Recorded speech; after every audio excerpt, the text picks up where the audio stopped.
এই যে মাছওয়ালা ভাইয়া, আপনার নাম কি? আমার নামই রৈতন, রৈতন খান।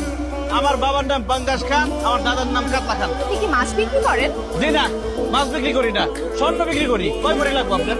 কি বলতেছেন ভাইয়া আপনি? আমি তো দেখতেছি আপনি মাছ বিক্রি করতেছেন।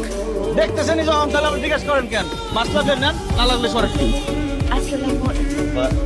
তুই আপনি এই চেল্লার করে চেল্লা, তুই কি ভাবছস এই স্যুট কোট পরলেই তুই ভদ্র মানুষ হয়ে যাবি? তোর কত বড় সাহস, তুই আমাকে বিয়ে করতে আমাদের বাড়ি পর্যন্ত চলে আসছস? আমি কানবো নাকি খুঁজতে পারবো? আল্লাহ রে, গায়ের মধ্যে তো পারফিউম দিই, এত আতর দিই, তারপরে মাছের গন্ধ কেন যায় না? আমগো গায়ের থেকে মাছের গন্ধ কোনোদিনই যাইব না। আর এটা কোনো খামদানি ব্যবসা না। তুই যেগুলো কি বলতেছিস? তুই সত্যি জেলে তুমি মাছ বিক্রি করো? মিথ্যা কথা বলতেছে। আমি জেলে হইতে যাবো কোন দুঃখে? আমি তো স্বর্ণ ব্যবসায়ী। আমি আর আমার বাবা দুজনে স্বর্ণ ব্যবসা করি, দুবাই থেকে স্বর্ণ আনি। কি? তুই আর তোর বাপ স্বর্ণ বিক্রি করস? দোস্ত, তুই আমার কথা বিশ্বাস করতেছিস না তো?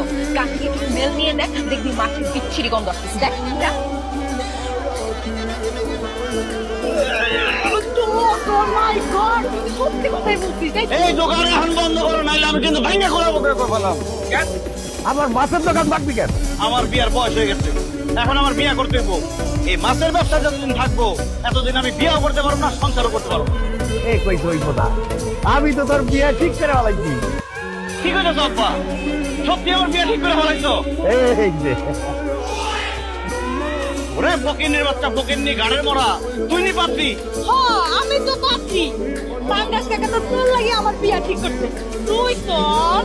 আব্বা, তুমি এটা কি কাজ করছো? এই মাছ কাটেন না ফকিন্নির সাথে আমার বিয়া ঠিক করছো?